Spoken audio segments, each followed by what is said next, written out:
овие вести граници. Континуирано се кршат во текот на годината за тоа колку имаат храброст да пријават и да зборуваат за својот проблем и како да се надмине оваа ситуација.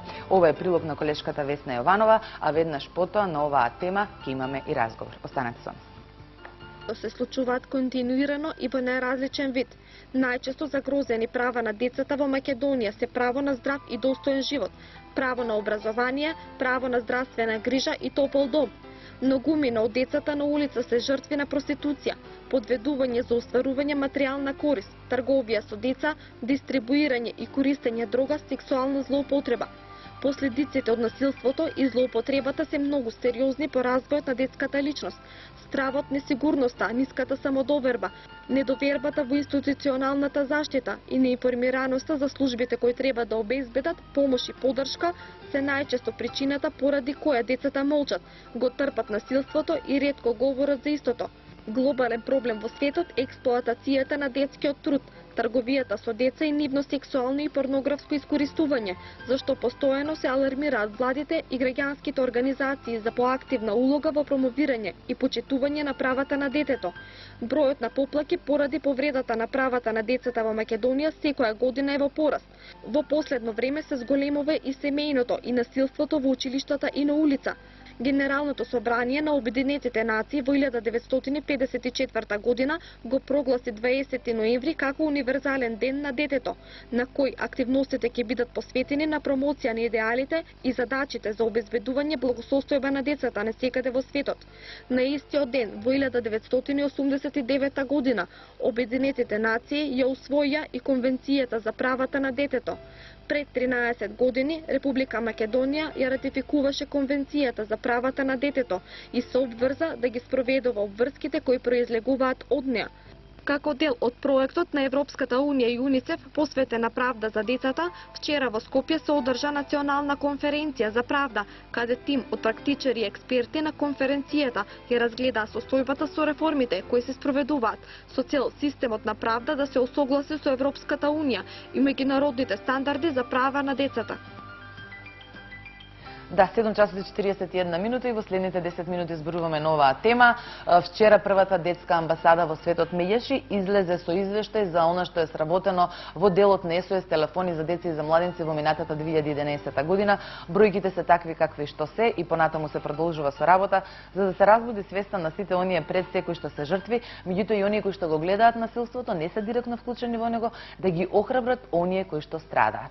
На оваа тема за работата на Меѓеши во минатата година, за извештајот кој што веќе вчера беше објавен и за некои други проекти на кои што работи амбасадата, ќе разговараме со дипломиран психолог односно терапевт, тоа е Даниела Трајковска, која што патем е и координатор во СОС линијата за деца и младенци во првата детска амбасада во светот Меѓеши. Даниела, добро утро. Добро утро и на вас и ви благодариме на поканата и интересот за нештото најзначајно за нас, а тоа се децата. Така, оние најневините, најискрените. Меѓутоа не секогаш секое детство го има сето она кое што треба да го заслужи едно дете. Се случуваат многу работи и она што е најтажно, не по нивна вина. Како што кажа, вчера имавте пресконференција на која што го објавивте извештајот за сите оние повици и сето она што е сработено, а поврзано со СОС линијата за деца и за младенци во 2011 година. Па ајде најнапред додиме со тие податоци што е она што е констатирано од ваша страна во однос на јавувањата, на пријавувањата на оние кои што лично побарале помош од вас. Така, значи, оваа година СОС телефонот за деца и млади, првата детска амбасада во светот Меѓеши, изготвуваше годишен извештај не само врз основа на јавувачите, него и врз основа на децата кои што се опфатени со тие јавувања, така да имаме податок за 235 дојави, а со тоа се опфатени 462 случаи, односно проблеми за кои што ни се јавиле, значи дали децата или возрастните. Значително е да назначиме дека и покрај сите напори кои што ги вложуваме, сепак децата се уште се плашат да пријават насилство и дека од сите дојави само 15 дојави се од страна на деца. И сето тоа ни покажува дека децата немаат храброст да го пројават својот глас и да го подигнат, да побараат помош. Сите останати дојави се од страна на возрастни лица кои што се сведоци на самото насилство кое што го трпат децата. И сега во однос на бројките, најголем процент, односно 84 деца имаме податок дека се изложени на насилство во самото семејство, значи матичната клетка каде што децата треба да бидат најзаштитени. Исто така толку висок процент и голем број е дека 86 деца се изложени на насилство во самото училиште, значи нивниот втор дом, училиштето. Послам тоа, најзначајно е да нагласиме дека освен во домот и во училиштето, потоа децата треба да бидат заштитени од надлежните институции, но загрижувачки е фактот што и овде процентот на деца кои што е опфатен е многу висок, значи исто како и во училиштата имаме дојава за 86 деца кои што биле изложени на институционална злоупотреба. Така, тоа се податоците и токму тие податоци ви кажуваат или ви наговестуваат во која насока треба да се движите и да работите. Сега, ајде малку практично да го објасниме тоа. Постои SOS телефонот со бројот кој што веќе е познат, нели? 0800 1 22 22. Што се случува потоа, Даниела? Значи, вам ви се јава, без разлика дали тоа детето кое што го трпи насилството ќе се јави лично, дали пријавате или дојавате ќе имате од друг. Што понатаму?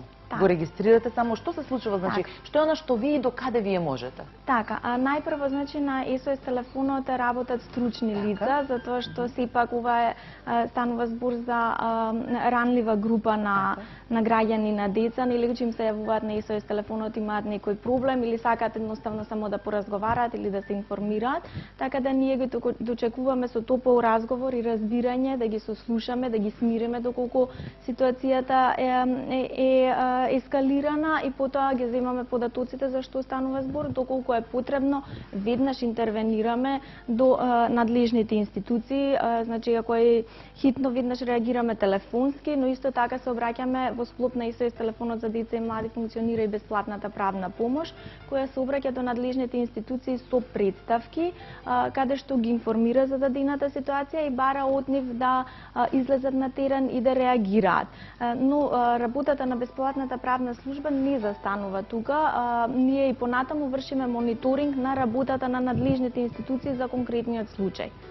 Така, значи така се одвиваат работите по дојавата на дел од овие жртви, можеме така, нели тоа е така и доаѓаат и во самиот, доколку е потребно.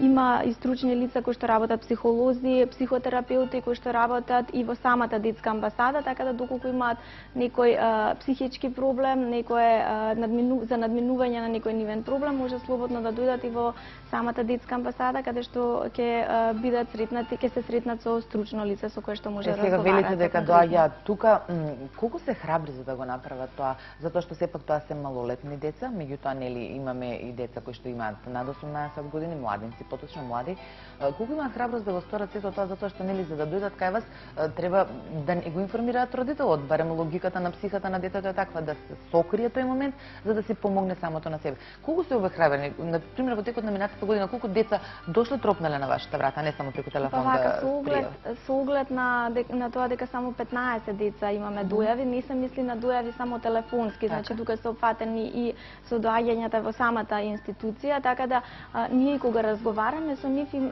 посочуваме да дојдат и да поразговараме лично, затоа што друго е кога во директен контакт се соочуваме со проблемите, значи разговараме за нив, така да процентуално не можам точно да ви кажам, од прилика 5-6 случаи со кои што сме разговарале по телефон, дошле и во самата детска амбасада и се сретнале со нашиот семеен психотерапевт и разговарале за конкретниот проблем. Не е дека децата доаѓаат сами, значи веќе кога децата ќе го произнесат проблемот, дали тоа станува збориве, последниот случај беше за девојче кое што е изложено на семено насилство од страна на мајката.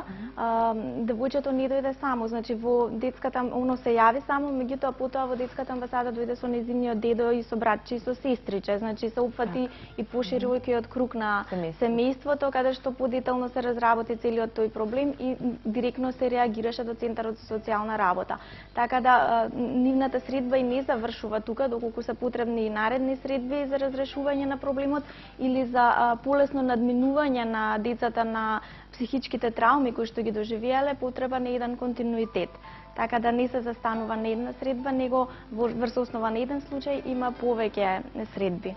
Така, откако што ќе дојде детенцето тука или без разлика со кого, рековте конкретно за овој последниот случај дека насилник била мајката и на прво место насилството кое што го трпат децата според вашиот извештај е токму во семејството.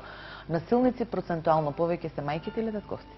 Имаме ли таков податок? Така, значи не би можеле да ги поделиме дали се мајките или татковците, но може да потенцираме дека се најчесто оние родители кои што се конзументи на алкохол или на опојни дроги. Значи исто така може да бидат родителите кои што се во голема екзистенционална криза, каде што финансиите го прават своето и едноставно немаат доволно трпение и разбирање за своите деца, притиснати од целиот тој притисок. Од бремето на животот. Да. Во однос на училиштата, како место број 2, или според вашите статистики, второ место каде што се случуваат тие насилства, дали овде имаме насилство ученик врз ученик или имаме случаи професор ученик? Така, да. Значи, овде најпрво најголем процент на дојави имаме врз основа на негрижа врз деца. Потоа исто така од страна на наставниците, значи учителите, сите оние кои што се навистина и одговорни за своите деца, за децата, затоа што родителот ги остава во нивни раце и се надева дека се заштитени и згрижени. Значи не само да се посвети на воспитно-образовниот процес, него и на градењето на личноста на детето, затоа што во таа возраст децата се најмеки, најкршливи и тука се формираат. Доколку тука се пресече, потоа во текот тие последиците ги носат во текот на целиот свој живот, но исто така имаме дојави и на меѓу самите ученици несогласување, значи дали станува збор за психичко или физичко насилство. Во овој момент би сакала да потенцирам дека оваа година забележавме и за отпоздравување дека има многу висок процент на пријавување на психичко насилство, што уствари ни дава до знаење дека децата и родителите веќе и психичкото насилство го препознаваат како насилство, а само на тој начин може да делуваме и превентивно за психичкото насилство да не прирасне во физичко насилство. Така, свој проблем си представуваат и она што се нарекува одговорност на институциите. Што вие успевате да превземете во однос на овој проблем? Така, значи, во однос на институциите забележуваме ни на времено реагирање, префрлање на одговорностите од една на друга институција, токму заради тоа ние алармантно делуваме, значи не се обраќаме само до една институција, него на повеќе институции одеднаш, значи кога праќаме представка до Центарот за социјална работа, исто така се обраќаме и до Народниот правобранител доколку е потребно и паралелно може да пратиме представка и до полициската станица во зависно од случај, за да видиме, за да може тие сите заедно и во координација да делуваат, секако во соработка и со нас како граѓански сектор.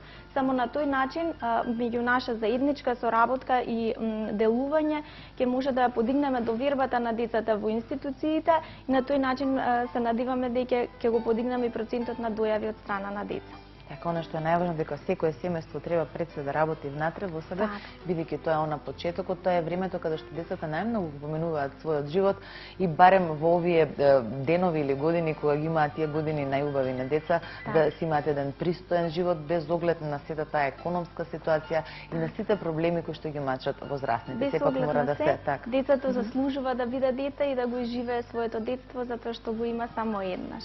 Така, како и сите останати делови од животот. Так. Јас овде ќе ви се заблагодарам за гостувањето. Само уште еднаш да го повториме телефонот. Така, СОС телефонот за деца и млади е 0800 1 22 22. Дали е 24 часа отворена линијата или како? Не, значи ние вложуваме напори да биде отворена 24 часа и сето тоа го бараме и од државата затоа што и на последната седница на Хелсинкскиот комитет за правата на децата тоа беше препораката да биде достапен 24 часа и да биде достапен од сите оператори, а во овој момент нас не е достапен само од Тихом, значи доколку некој дете сака да се јави од мобилна линија или од друг оператор не е овозможено, така да токму затоа и ние апелираме до државата да ни овозможи да биде достапен 24 часа и за од сите оператори во Република Македонија. Даниел, јас ви благодарам за гостувањето, пријатен работен ден и поздрав до сите.